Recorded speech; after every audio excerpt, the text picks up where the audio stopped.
Praise the Lord. In the precious name of our Lord Jesus Christ.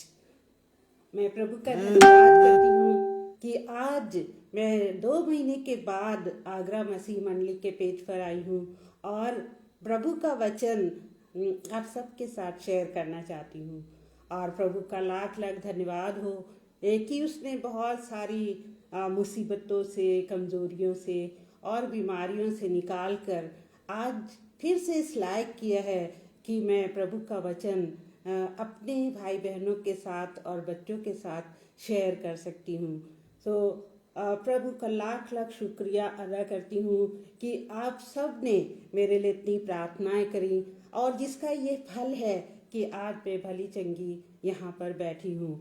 और मैं भाई अनुपम और शबनम जी का बहुत बहुत शुक्रिया अदा करती हूँ क्योंकि उन लोग ने दिल और जान से मेरे लिए प्रार्थना करी और वो लोग इतने चिंतित थे मेरे लिए, इतनी चिंता में थे कि मुझे क्या हो गया था।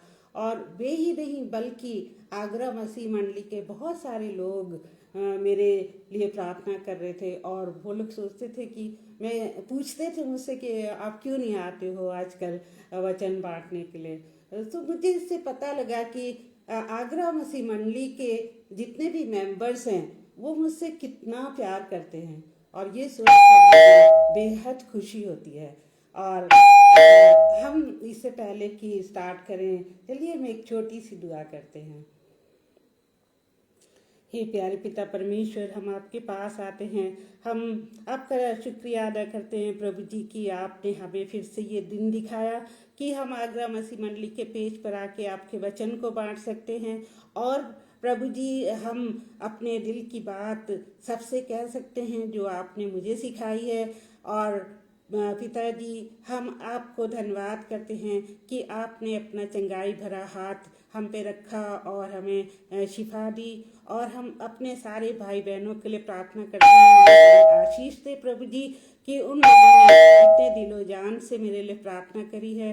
और जितने भी आज मुझे सुन रहे हैं उन सब पर आपकी बड़ी आशीष हो और जो बाद में सुनेंगे उन पर भी आपकी आशीष हो। और प्रभु जी, आप क्या बोलना चाहते हैं वो मेरे मुंह से बुलवाइए। और प्रभु जी, जितने भी लोग बाद में इस वचन को सुनते हैं उनके दिलों को भी तैयार करिए और उन पर भी आपका हाथ हो और आपकी बड़ी आशीष हो। अब अपने आप को आपके हाथों में सौंपती हूँ प्रभु जी, और आप मुझ जैसे इंस्ट्रूमेंट को अपनी महिमा के लिए इस्तेमाल करें। और ये सब कुछ अपने महान प्रभु यीशु मसीह के नाम से मांगती हूँ, आमीन। तो इससे पहले कि हम वचन में जाएं, एक गीत गाएंगे और मेरे ख्याल से आप सबको वो गीत आता होगा, जब से प्यारा यीशु आया। जब से प्यारा यीशु आया मेरा जीवन बदल गया। जब से मैंने उसे है पाया मेरा जीवन बदल गया। जब से प्यारा यीशु आया मेरा जीवन बदल गया। मुझे गमों और मुसीबतों में सहारा देकर, मुझे गमों और मुसीबतों में सहारा देकर, मेरे पापों का बोझ लेकर अपने ऊपर क्रूस पर खून अपना बहाया मेरा जीवन बदल गया। जब से प्यारा यीशु आया मेरा जीवन बदल गया। इस जहां की गंदगी से मुझे छुड़ाया, इस जहां की गंदगी से मुझे छुड़ाया। जान देकर मुझे गुनाहों से है बचाया। तब से दिल मेरा मन मेरी काया, मेरा जीवन बदल गया जब से प्यारा यीशु आया, मेरा जीवन बदल गया। रात काली बीत गई है, हुआ सवेरा, रात काली बीत गई है, हुआ सवेरा, सुबह का तारा देखो चमका, यीशु मेरा, इसलिए मैंने ये गीत गाया, मेरा जीवन बदल गया जब से प्यारा यीशु आया, मेरा जीवन बदल गया। तो सचमुच में जब हम प्रभु के बिना होते हैं तब हमारा जीवन कुछ और होता है, और जब हम प्रभु यीशु को ग्रहण कर लेते हैं तो हमारा जीवन कितना सुंदर और कितना महत्वपूर्ण हो जाता है। वो सिर्फ हमारे लिए ही नहीं बल्कि दूसरों के लिए भी लाभदायक होता है। सो प्रभु का धन्यवाद हो इस गीत के लिए, जो पूरा नहीं गाया क्योंकि ये काफ़ी लंबा गीत है, तो एक और छोटा सा गीत गाएंगे।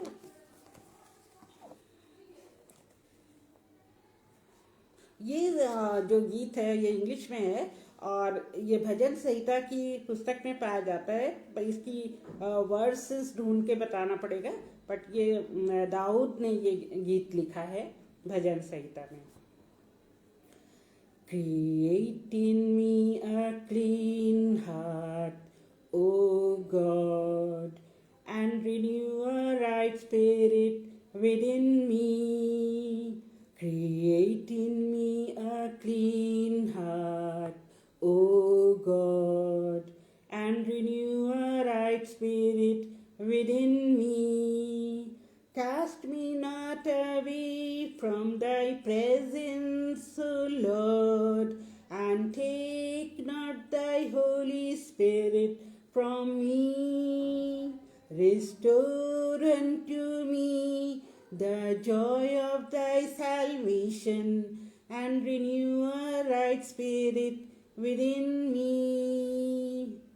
इसके वर्ड्स बहुत ही प्यारे हैं कि मेरे अंदर एक शुद्ध हार्ट बना, मुझे एक शुद्ध हार्ट दे और मुझे धो के और साफ करके एक नया इंसान बना, और अपनी प्रेजेंस मुझसे दूर ना कर, और ना तो अपना पवित्र आत्मा मुझसे ले और मेरे साथ हो। तो बहुत ही प्यारा गीत है ये, और अपने उद्धार का जो हर्ष है वो मेरे पास रहने दे, ये दाऊद गाता है और ये उसकी क्राई है। और हम समझ सकते हैं कि वो कितना उस समय दुखी और एंशियस होगा। सो जैसे कि आप जो है अब हम अगर टॉपिक में जाएं तो ये भजन संहिता का 32 अध्याय हम पढ़ना पसंद करेंगे, कुछ वर्सेस इसकी जो कि बहुत ज़्यादा टॉपिक से रिलेटेड हैं। क्या ही धन्य है वो जिसका अपराध क्षमा किया गया और जिसका पाप ढांपा गया हो। क्या ही धन्य है वो मनुष्य जिसके अधर्म का यहोवा लेखा ना ले और जिसकी आत्मा में कपट ना हो। जब मैं चुप रहा तब दिन भर कराहते मेरी हड्डियां पिघल गईं, क्योंकि रात दिन मैं तेरे हाथ के नीचे दबा रहा और मेरी तरावट धूप काल की सी झुर्राती बन गई। जब मैंने अपना पाप तुझ पर प्रकट किया और अपना अधर्म ना छिपाया और कहा मैं यहोवा के सामने अपने अपराधों को मान लूंगा, तब तूने मेरे अधर्म और पाप को क्षमा कर दिया। इस कारण हर एक भक्त तुझ से ऐसे समय में प्रार्थना करे जबकि तू मिल सकता है। तू मेरे, ये फिर 7वीं आयत में दाऊद कहता है, तू मेरे छिपने का स्थान है, तू संकट में मेरी रक्षा करेगा, तू मेरे चारों ओर से छुटकारे के गीतों में घेर लेगा। तो क्या ही धन्य है और प्रभु, और जिसने दाऊद के मुख में ये सारे वचन डाले, और इसके पढ़े जाने से हम सोच सकते हैं कि आज का टॉपिक क्या है। सो आज का टॉपिक है depression, why and how to get rid of that.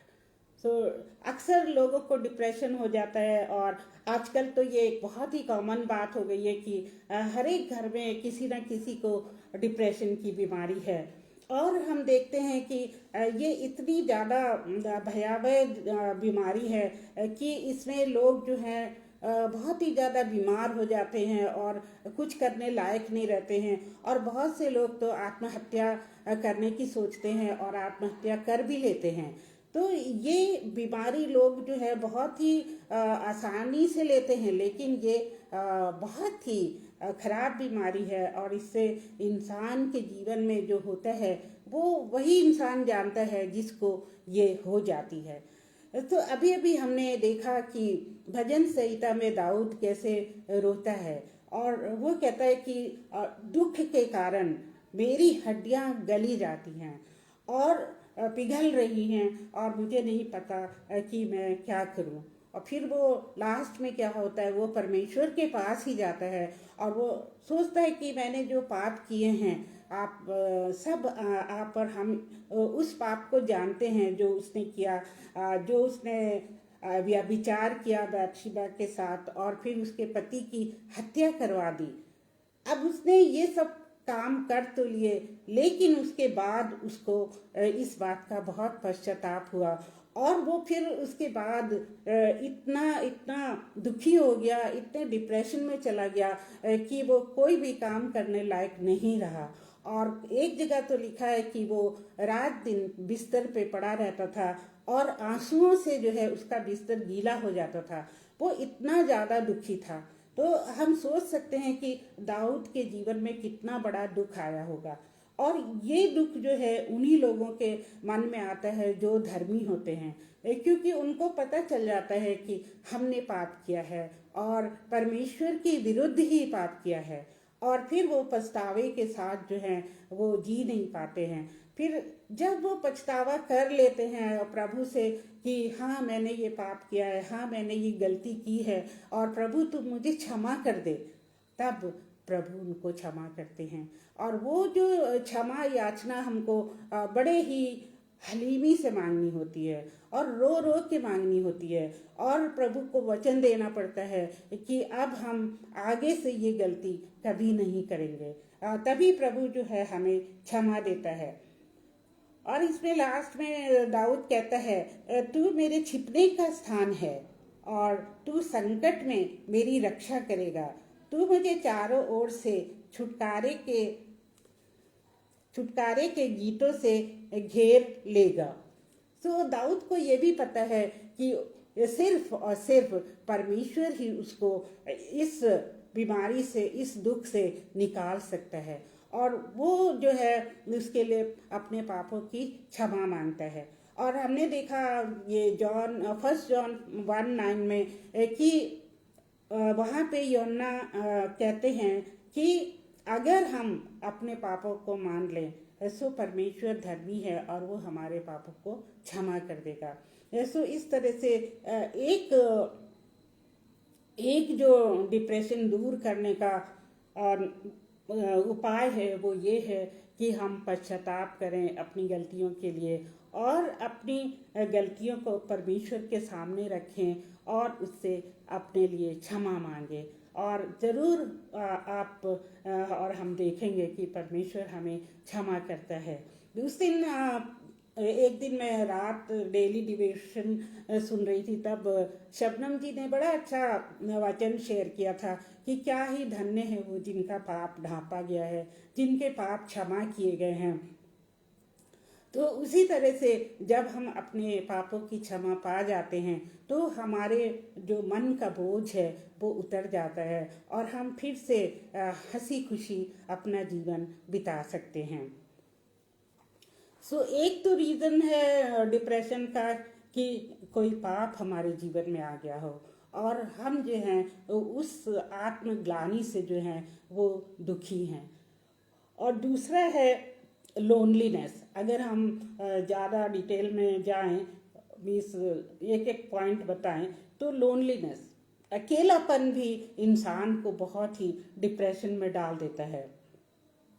आजकल हम देखते हैं कि माँ बाप बच्चों को इतना पढ़ा देते हैं कि बच्चे जो हैं पढ़ लिख कर विदेश चले जाते हैं या कहीं दूर वो लोग सर्विस करने चले जाते हैं और माँ बाप घर में अकेले छूट जाते हैं। कभी कभी जो है माँ या बाप घर में अकेले रहते हैं और जो अकेलापन है वो उनको डसने लगता है और वो एक डिप्रेशन का रूप ले लेता है। और आप लोग ने सुना होगा कि मुंबई में एक लेडी जो कि मिलियनेयर थी, उसके पास एक बहुत बड़ा महल जैसा घर था और उसका एक ही बेटा था और वो बेटा जो है विदेश में था। और वो कभी कभी अपनी माँ को फ़ोन करता था लेकिन बहुत ज़्यादा अपनी माँ की केयर नहीं करता था। और एक दिन ऐसा हुआ कि उसकी माँ की डेथ हो जाती है और घर में कोई नहीं होता है जो उनको देखे और लोगों को बताए कि ऐसे ऐसे उनकी डेथ हो गई। पता नहीं क्यों कोई सर्वेंट नहीं था, पेपर में तो न्यूज़ आई थी। और जब उस लेडी का कंकाल वहाँ पे बन गया, मतलब सारा मांस उसका गल गया, तब ये बात पता चली जब बाहर बदबू आने लगी।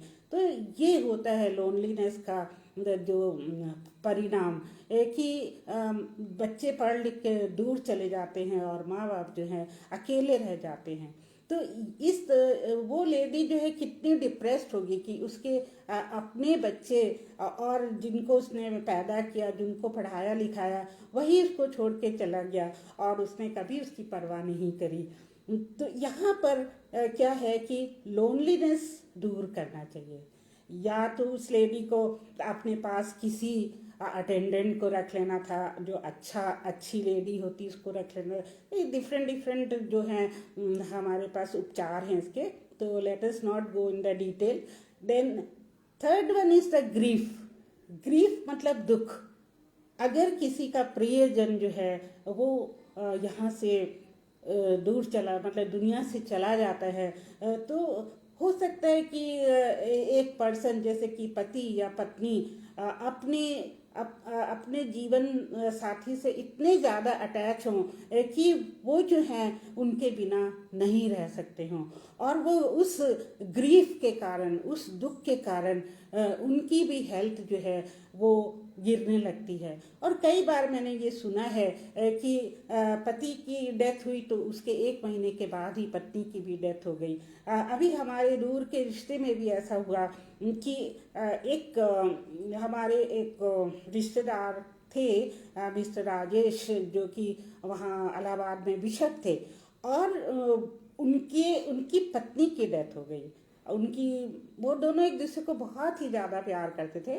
उनकी पत्नी की जब डेथ हो गई तो ठीक 1 महीने के बाद बिशप राजेश की भी डेथ हो गई। तो पता चला कि देखो वो जो है अपनी पत्नी के बिना नहीं रह सके, उनको इतना अपनी पत्नी से प्यार था। तो ये जो ग्रीफ है, ये दुख जो है, ये भी इंसान को डिप्रेशन में ले जाता है और कभी कभी इंसान जो है वो इसी डिप्रेशन से उसकी जान चली जाती है या वो खुद भी जान दे देता है।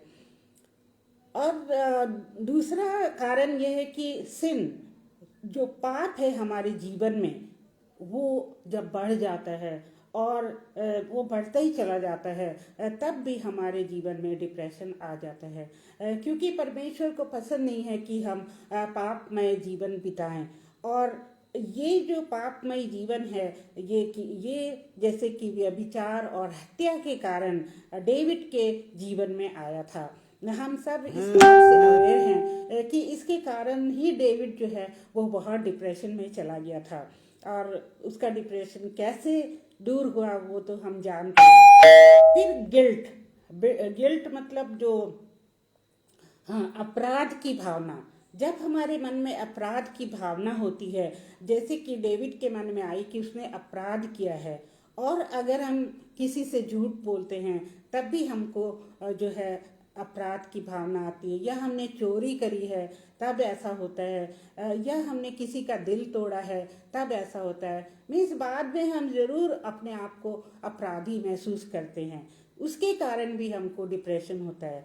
और फेलियर, फेलियर एक और रीज़न है। फेलियर, अगर हम सक्सेस नहीं पाते, हमें सफलता नहीं मिलती किसी चीज़ में, किसी चीज़ में हम बार बार बार फेल होते हैं, हो सकता है कि परमेश्वर की इच्छा उसमें ना हो, और उस फेलियर से भी हम डिप्रेशन में चले जाते हैं।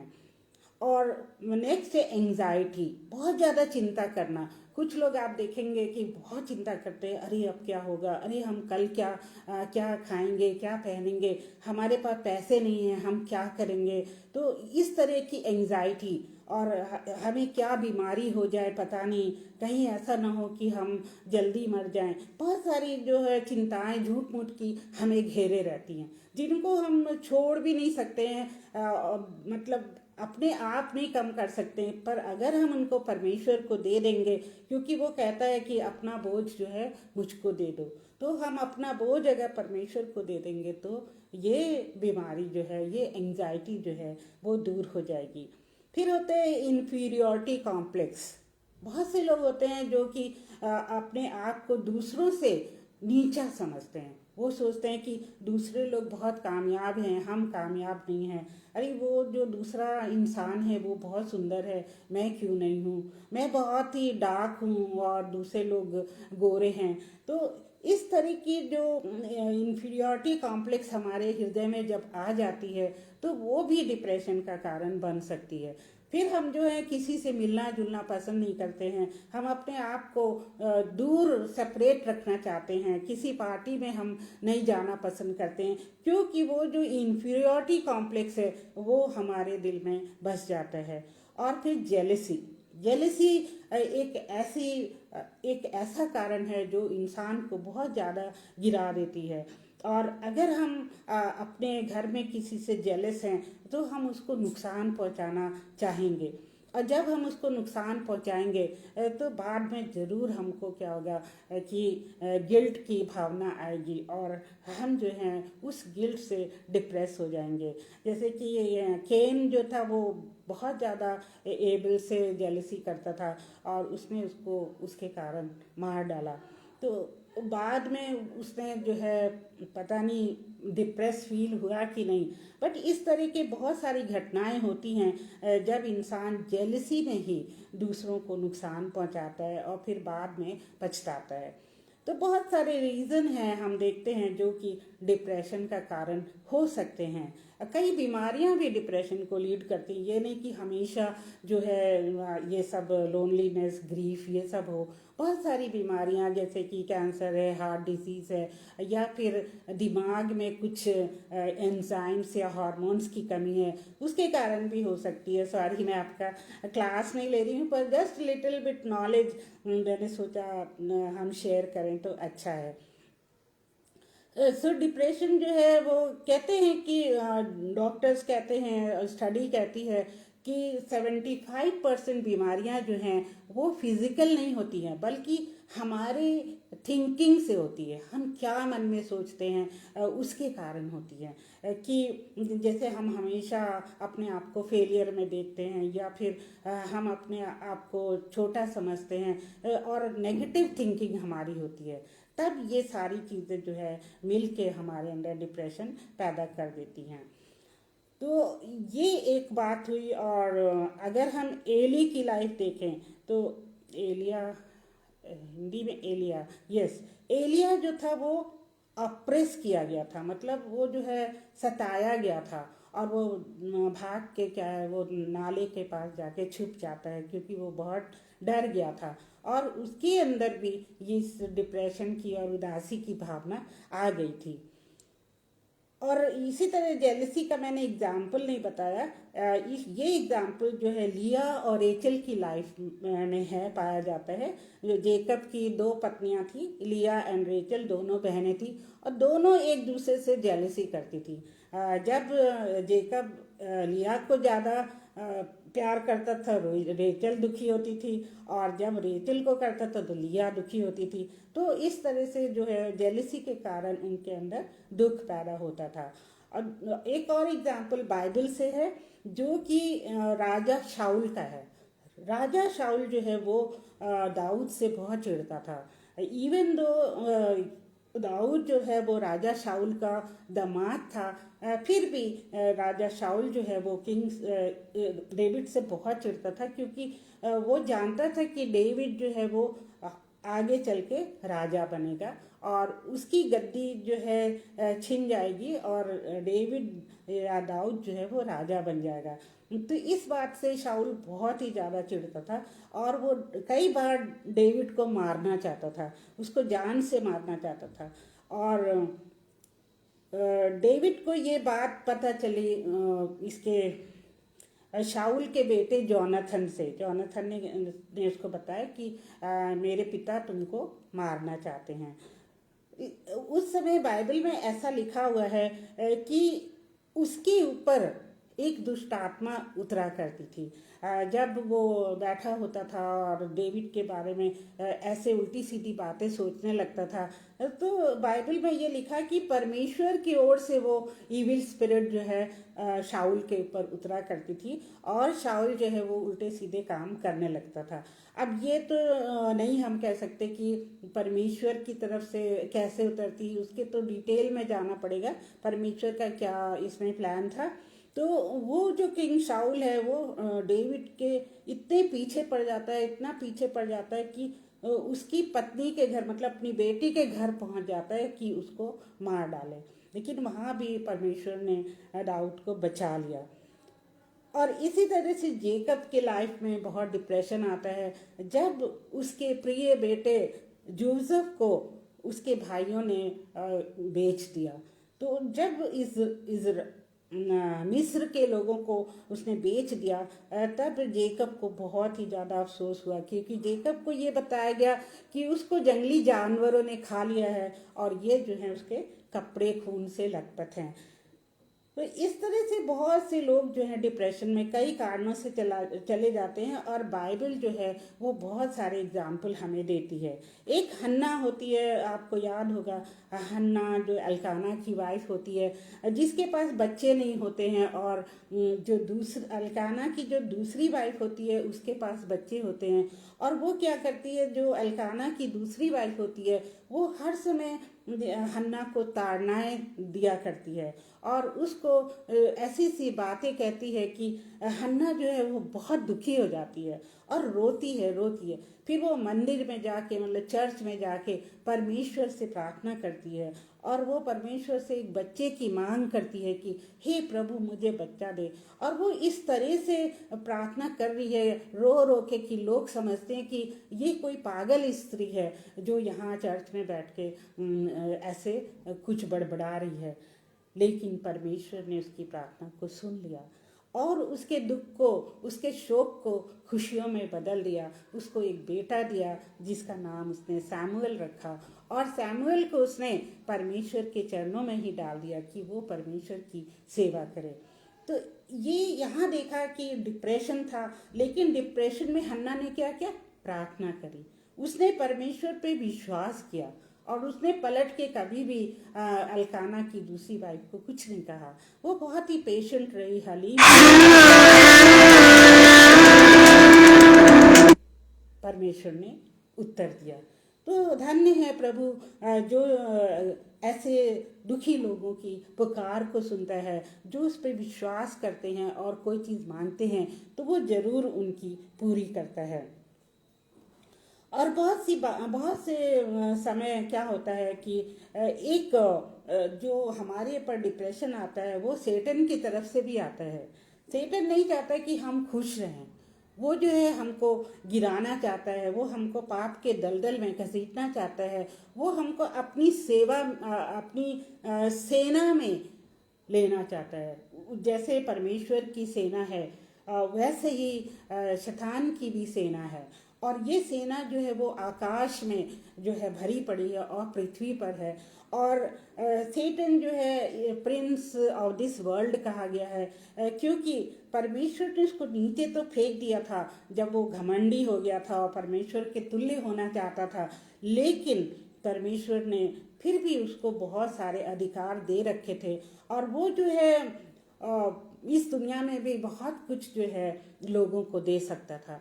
तो आपने सुना होगा कि बहुत से लोग सेटन वर्शिप करते हैं, और सेटन के जो हैं वो चर्चेस हैं, और सेटन की चर्च में मेन बात होती है कि क्रॉस जो है वो उल्टा लटकाया जाता है, और दरवाजे पर जो है बाइबल रखी जाती है या क्रॉस का साइन रखा जाता है, और उस पर पैर रख के सेटन वर्शिपर्स को अंदर जाना होता है।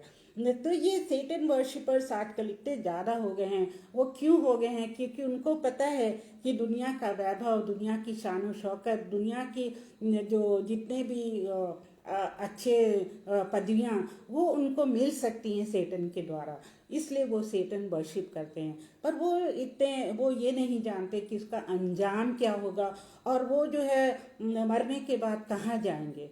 क्योंकि हम जो परमेश्वर के लोग हैं, जिन्होंने यीशु मसीह को ग्रहण किया हुआ है, हमारा उद्धार हो चुका है, और हमारा अनंत जीवन जो है उसी दिन से शुरू हो जाता है जब हम यीशु मसीह को ग्रहण करते हैं अपने पापों को मानकर। लेकिन ये जो सेटन वर्शिपर्स होते हैं, इनका अंत क्या होगा वो तो हम जानते ही हैं। कुछ लोग तो रातों रात स्टार बन जाते हैं, कुछ लोग रातों रात जो है धनी बन जाते हैं, कुछ लोगों की एक दिन में ही लॉटरी निकल आती है। तो ये सब क्या है? ये सब जो है सेटन के भरमाई हुई चीज़ें हैं, जो कि इंसान चाहता है, और वो उसके ही चुंगल में फंस जाता है।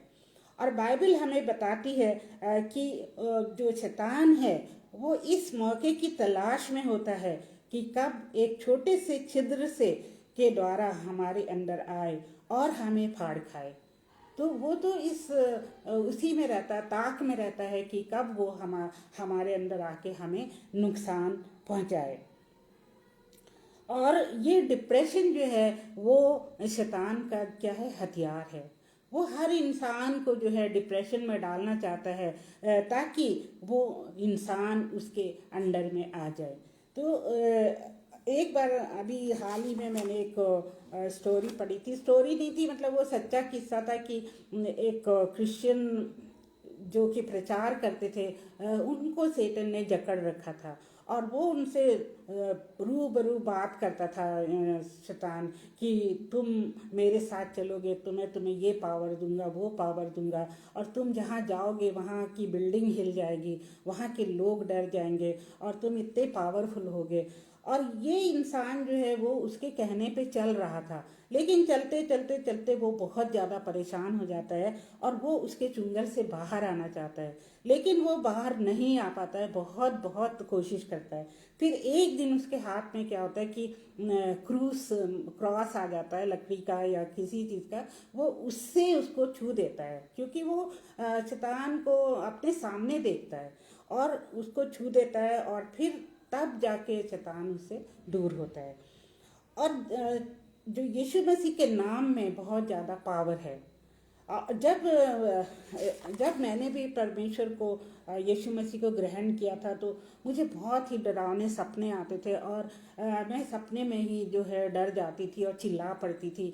और जब मैंने सुना कि यीशु मसीह के नाम में बहुत शक्ति है, बहुत सामर्थ्य है, और यीशु मसीह के नाम से अगर हम उस सपने में जो भी डरावनी चीज़ है उसको डांटते हैं तो वो दूर हो जाती है।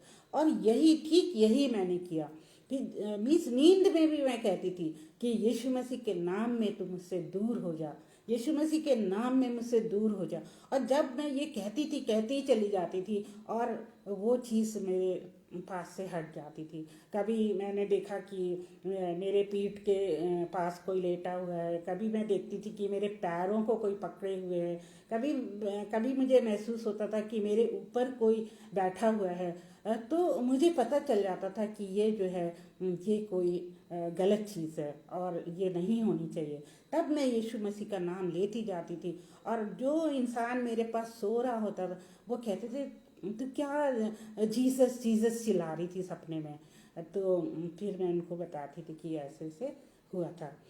तो इस तरह से जो भी इस बीमारी से ग्रसित हैं या इस तरह की के एक्सपीरियंस से गुजर रहे हैं, उनको मैं ये बताना चाहती हूँ कि आप जो है अपने मन में इस बात को अच्छी तरह से भर लीजिए कि यीशु मसीह के नाम में बहुत सामर्थ है।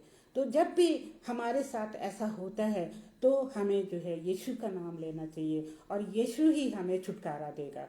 ये नहीं कि नींद में ही, बल्कि जब हम जागे हुए हैं, जैसे कोई हमको परेशान करना चाहता है तो उस समय भी हमको जीसस का नाम लेना चाहिए। और जब हम जीसस का नाम लेते हैं तो वो इंसान जो है सामने वाला बिल्कुल बदल जाता है, उसका गुस्सा ठंडा हो जाता है, उसके मन की जो कड़वाहट है वो ख़त्म हो जाती है। और मेरे जीवन में ऐसा ही हुआ जब मैं सेंट स्टीफन हॉस्पिटल में काम करती थी। तो वहाँ की प्रिंसिपल सिस्टर एडिनामा थी, और एडिनामा पता नहीं कि मुझसे बहुत चिढ़ती थी। जैसे किसी किसी की शक्ल किसी को पसंद नहीं आती है, हो सकता है ऐसा हो, तो वो मुझसे बहुत ही ज़्यादा चिढ़ती थी और मुझे परेशान करने की कोशिश करती रहती थी, हर बात में मुझे परेशान करती थी।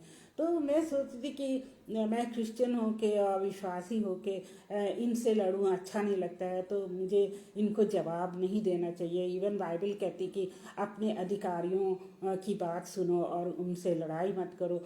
तो मैं उनको कुछ नहीं कहती थी, लेकिन मेरे मन में फिर एक दिन आया कि मैं जीसस का नाम लूँगी, जोर से नहीं बोलूँगी पर मन में बोलूँगी। तो फिर जब नेक्स्ट टाइम मेरे को ऑफिस में बुलाया और उन्होंने कुछ कुछ उल्टा कहना शुरू किया, तो मैंने अपने मन में कहना शुरू किया जीसस जीसस जीसस, ऐसे बस जीसस जीसस कहती रही। वो देखते देखते एकदम ठंडी पड़ गई और उन्होंने जो कहना था वो तो कहा नहीं और बिल्कुल सही हो गई। तो इस तरह ने कई बार जो है ये अनुभव किया है कि जीसस के नाम में कितनी सामर्थ्य है और वो बड़ी बड़ी समस्याओं को हल कर सकता है। और जो शैतान है वो हमसे हमेशा ये कहता है कि तुम अच्छे नहीं हो, तुम खराब हो, तो तुम जो हो, अरे परमेश्वर के पीछे क्यों जाते हो, परमेश्वर जो है वो कुछ नहीं कर सकता है, तुम मेरे पास आओ। तो इस तरह की बातें वो हमारे मन में डालता है ताकि हम परमेश्वर को छोड़कर उसके पीछे हो लें। और जॉन चैप्टर 8 वर्स 44 में लिखा है कि तुम अपने पिता शैतान से हो और अपने पिता की लालसाओं को पूरा करना चाहते हो। वो तो आरंभ से ही हत्यारा है और सत्य पर स्थिर न रहा, क्योंकि सत्य उसका है ही नहीं। जब वो झूठ बोलता है तो अपने स्वभाव से ही बोलता है, क्योंकि वो झूठा है और झूठ का पिता है। जो शैतान है वो झूठ का पिता है और वो सबको अपने झूठ से जो है वो बरगला देता है ताकि जो विश्वासी है वो नाश हो जाए और परमेश्वर से दूर हो जाए। तो हमने देखा यहाँ पर कि बहुत सारी चीज़ें हैं जो हमारे जीवन में दुख को लाती हैं और चिंताओं को लाती हैं, उनसे हम कैसे दूर रह सकते हैं। हम साथ साथ ही बताते जा रहे हैं कि ये जो सारी वर्सेस हैं ये हमको बाय हार्ट याद करनी चाहिए। बाय हार्ट हर एक दिन जो है एक वर्स हम ले लें और उसको सारा दिन हम मन में बोलते रहें। जैसे आप ड्यूटी पे हैं तो अपने पैंट की पॉकेट में रख लें या अपने कोट की पॉकेट में रख लें और उसको निकाल के जो है उसको याद करते रहें और शाम तक आप देखेंगे कि वो वर्स आपको बाय हार्ट याद हो जाएगी। तो जब हम मुसीबत में पड़ते हैं तो वो वर्स जो है, वो वचन हमारे दिमाग में जो है होली स्पिरिट लाती है और पवित्र आत्मा उस वचन को लाती है और हमको तसल्ली देती है और हमको मार्ग दिखाती है कि उस अवस्था में हमको क्या करना चाहिए। तो ये एक बहुत परमेश्वर का वचन हमारे लिए बहुत बड़ा क्या है, हथियार है। और हमें जो है परमेश्वर के वचन को अपने कमर से बांध लेना चाहिए, उसके सारे हथियारों को पहन लेना चाहिए, ताकि वो विरोधी हम पे जो है अपना अधिकार ना जमा सके और हम उससे लड़ सकें। एक्चुअली जब हम मुसीबतों में पड़ते हैं और शैतान हमको टेस्ट करना चाहता है, तो क्या होता है, हम अपनी शक्ति से उससे लड़ने लगते हैं। हम ये नहीं सोचते हैं कि परमेश्वर हमारे साथ है और वो इस लड़ाई को लड़ेगा, क्योंकि एक्सोडस 14:14 में लिखा हुआ है, निर्गमन 14:14 में, कि ये लड़ाई जो है वो परमेश्वर की है। तो जब भी हम मुसीबत में पड़ते हैं, इस तरह की आजमाइश में पड़ते हैं, तो हमें याद रखना चाहिए कि परमेश्वर की ये लड़ाई है और हमें परमेश्वर को सौंप देना है और उस पर विश्वास रखना है। जैसे कि और जो यूहन्ना 10:10 में लिखा हुआ है कि चोर किसी और काम के लिए नहीं, वरन केवल चोरी करने और घात करने और नष्ट करने को आता है। मैं इसलिए आया कि वे जीवन पाएं और बहुतायत से पाएं।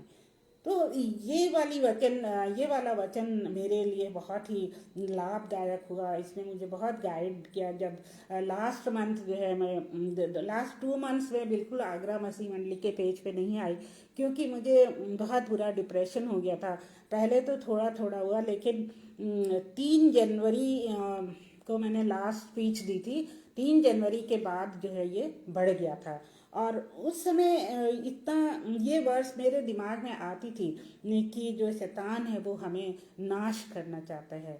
और उस समय मैंने ये कहा कि नहीं, परमेश्वर तू मेरे साथ है।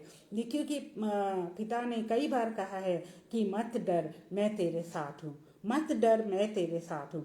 तो ये वर्ड्स मेरे मन में बार बार आती थी कि जब परमेश्वर मेरे साथ है तो ये शैतान मुझे कैसे नाश कर सकता है, नहीं कर सकता है। लेकिन शैतान फिर भी ट्राई करता रहता है। वो इतना चालाक है कि वो जो है बहुत सारी भिन्न भिन्न प्रकार के विचार हमारे दिल में लाता है, और वो कहता है कि तुम जो अब बिल्कुल बेकार हो चुके हो, अब तुमसे कोई काम नहीं होगा, अब तुम किसी का जो है किसी के लिए फ़ायदा नहीं कर सकते हो, अब तो तुम्हारा जीवन बिल्कुल बेकार है, अब इसको ख़त्म कर देना ही अच्छा है। और मैं सोचती थी, हाँ देखो, अब मैं ड्यूटी भी नहीं कर पा रही हूँ और कोई भी घर में कमाने वाला भी नहीं है, अब घर का खर्च कैसे चलेगा, और इस तरह से घर में परेशानियाँ जो हैं वो बढ़ती ही चली जाएंगी।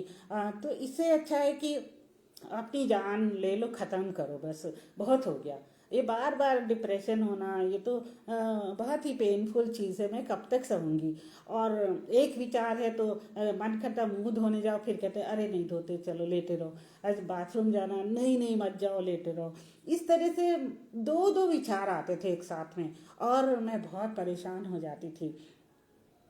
तब परमेश्वर मुझसे कहता था, मैं तेरे संग हूँ, मैं तेरे संग हूँ। और उसी समय जो है मेरे मन में ये 1 Corinthians 3:16 वर्ड्स भी आती थी कि क्या तुम नहीं जानते कि तुम्हारा मन जो है वो परमेश्वर का मंदिर है। तो मुझे ये तो पता था कि ये जो शैतान है वो मुझे छू नहीं सकता है, क्योंकि मेरा शरीर जो है वो परमेश्वर का मंदिर है, और वो जो है मेरे नज़दीक नहीं आ सकते, लेकिन वो दूर से मुझको परेशान कर रहा है, और दूर से ही वो मुझको परेशान करता था ऐसे ऐसे विचार मन में लाकर। और जिस्मानी कमज़ोरी तो आती ही थी, क्योंकि खाना नहीं खाते थे और सोते रहते थे सारे समय और दवाइयाँ लेते थे। उनके कारण बहुत ही नींद नहीं, कभी कभी रात भर नींद नहीं आती थी। तो इतनी बुरी कंडीशन हो गई थी। फिर भी मैं परमेश्वर में मैंने विश्वास नहीं छोड़ा। मैंने कहा कुछ भी हो जाए परमेश्वर, मैं तुझे नहीं छोड़ूंगी, क्योंकि मुझे पता है कि परमेश्वर तो मुझे कभी नहीं छोड़ेगा। और इस तरह से मेरे दिन कटते गए, एक एक दिन कटता गया, और कई बार ऐसा हुआ कि मेरे अंदर बहुत ही बुरी तरह से आत्महत्या करने की इच्छा हुई। एक दिन मैंने कहा चलो पंखा है ना ऊपर, उससे लटक के मर जाते। लेकिन वो मुझे ये नहीं पता था कि पंखे से लटक के मरा कैसे जाता है। मैंने सोचा कि पंखा तो ऊपर है, चलो वो स्टूल पर चढ़ तो जाएंगे, लेकिन वो फंदा कैसे बनाया जाता है, कहीं फंदा टूट गया तो फिर मैं तो नीचे गिर जाऊंगी। भी अजीब अजीब सी बातें मन में आती थी। फिर एक दिन मेरे मन में आवाज़ आई, अरे किचन में वो चूहा मार दवाई रखी है ना, वो खा लो, उससे उससे काम हो जाएगा। इस तरह के विचार आते थे। अभी मैं सोचती तो मुझे हंसी आती है, लेकिन हमारा परमेश्वर इतना दयालु, इतना महान, इतना प्रेमी है कि उसने ऐसा नहीं होने दिया।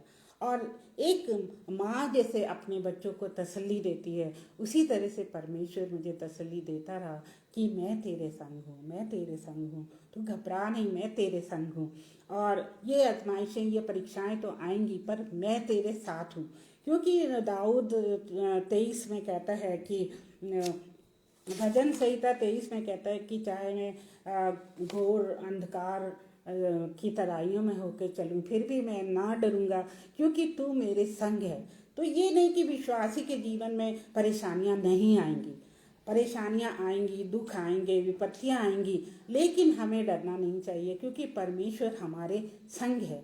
और ये जो वर्सेस हैं हमको हमेशा याद रखनी चाहिए, और कैसी भी परिस्थिति हो उसमें हमको ये वर्सेस कहते जाना चाहिए, कहते जाना चाहिए।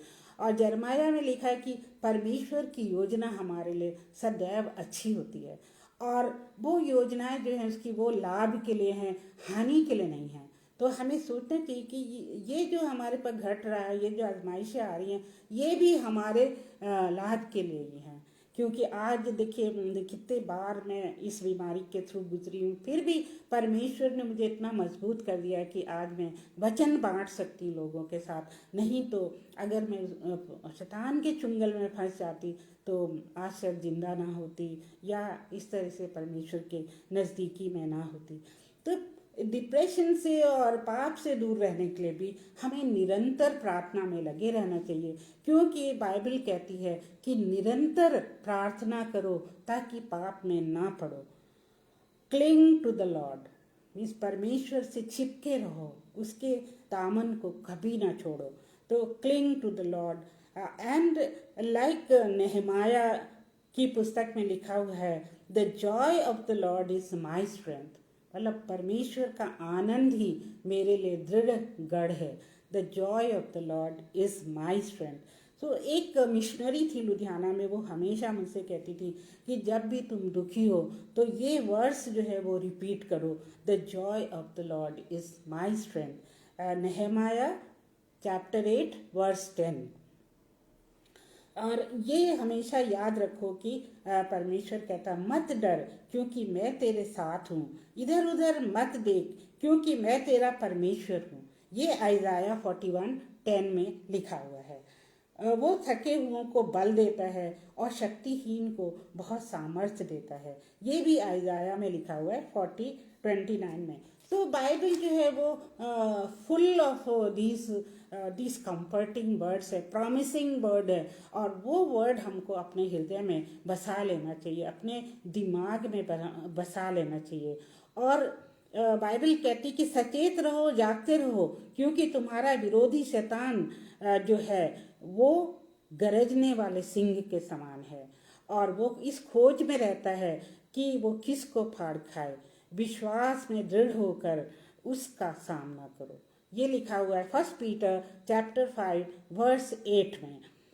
चाहे घोर अंधकार, तो वो हम देख चुके हैं, और जब हमसे कोई पाप हो जाता है तो हमें तुरंत परमेश्वर से क्षमा मांगनी होती है, और अगर हम किसी के विरुद्ध पाप करते हैं तो उससे भी क्षमा मांगनी होती है। तो हमने देखा कि साथ साथ में जो कारण है डिप्रेशन के, उसके साथ साथ उनका निवारण भी है। और बाइबल में कई ऐसे एग्जाम्पल हैं, उनको हम पढ़ के उनको ध्यान में रख कर हम वही जो फंडे हैं अपना सकते हैं परमेश्वर के वचन से, और डिप्रेशन से दूर रह सकते हैं। अगर ये हो भी जाता है तो हमें घबराना नहीं चाहिए, क्योंकि परमेश्वर हमारे संग है। और हमें बहुत ज़्यादा वो भी नहीं होना चाहिए, जैसे क्या कहें, दकियानूसी टाइप नहीं होना चाहिए कि ये जो है हमेशा शैतान की तरफ से आता है। कभी कभी जो हमारे दिमाग में, हमारे शरीर में कुछ बायोकेमिकल प्रोसेसेस होती हैं, कुछ हार्मोन्स, कुछ एंजाइम्स ऐसे बनते हैं, कुछ न्यूरोट्रांसमीटर्स बनते हैं, जिनके कारण जो उदासी की बीमारी हो सकती है। जैसे कि थायराइड की कमी से भी पर्सन जो है उदास रहने लगता है, तो उसका इलाज होता है। तो कुछ लोग कहते हैं कि इलाज कराने की ज़रूरत नहीं है, बस दुआ करो ठीक हो जाएगा। लेकिन परमेश्वर ने जो है उसने इलाज के लिए भी सलाह दी है। और हम पुराने नियम और नए नियम दोनों में देखते हैं कि परमेश्वर ने इलाज के लिए भी कहा है, और वो लोग जो हैं इलाज के ज़रिए ठीक हो गए। नए नियम में जैसे कि पौलुस ने कहा तिमोथी से कि तुम्हारे पेट में जो दर्द होता है उसके लिए तुम थोड़ी सी दाखरस ले लिया करो तो वो ठीक हो जाएगा। तो वो भी एक इलाज है।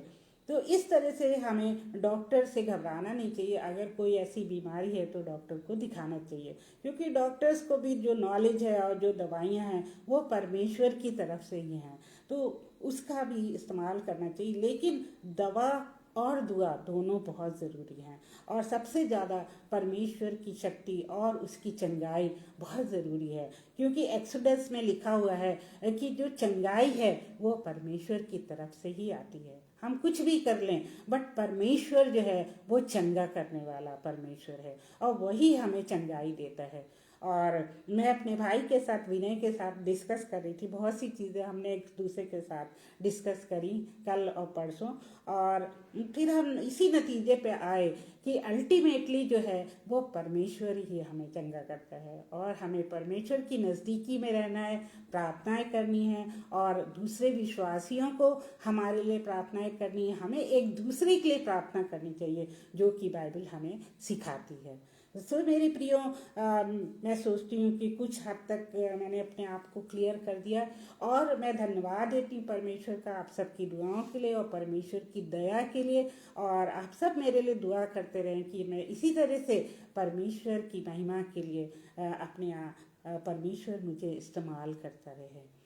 तो आइए हम प्रार्थना करें, आप सबको आशीष मिले। प्यारे पिता परमेश्वर, हम आपको लाख लाख धन्यवाद देते हैं कि आपने हमारे बीच में रहकर हमसे बातें करी, और जो बातें आप कहना चाहते थे कुछ हद तक वो बातें हम कर सके, क्योंकि समय को देखना था। परमेश्वर, हम चाहते हैं कि ये सारे जो वचन हैं, ये सारे जो शेयर किए गए हैं, वो सबके मनों में घर बना लें, और इससे बहुत ही लोगों को लाभ हो। और प्रभु जी, जो इस मुसीबत से गुजर रहे हैं उनके लिए लाभ का एक कारण हो प्रभु जी। और वे परमेश्वर आपके नज़दीक रहें और आपके वचनों को अपनी ढाल बना लें, और परमेश्वर आपके वचन को और आपके हथियारों को पहन लें, ताकि वो विरोधी शैतान हमारे ऊपर हमला ना कर सके। प्रभु जी, हम सारे भाई बहनों के लिए, सारे बच्चों के लिए प्रार्थना करते हैं जो इस वचन को सुन रहे हैं और बाद में सुनेंगे। सब के पर अपनी आशीष दे, और ये वचन सबके लिए बहुत फलदायक हो। और प्रभु जी, हम विनती करते हैं भाई अनुपम और शबनम जी के लिए कि उनके ऊपर आपका बड़ा आशीष का हाथ हो, और वो जो आपके लिए परिश्रम कर रहे हैं प्रभु जी, और आपके वचन को जगह जगह फैला रहे हैं प्रभु जी, हर स्थिति में, हर जगह पे, हर हालत में वो आपके वचन को सुनाते हैं। इसके लिए उनको बहुत आयत से आशीष दे, उनको अच्छा स्वास्थ्य दे, और उनकी सब ज़रूरतों को पूरी कर, उनके बच्चों के साथ हो, और बच्चों पर भी आपका आशीष भरा हाथ हो, और उनकी बेटी के एग्ज़ाम में उसकी मदद कर, और उसके स्वास्थ्य को अच्छा रख प्रभु जी।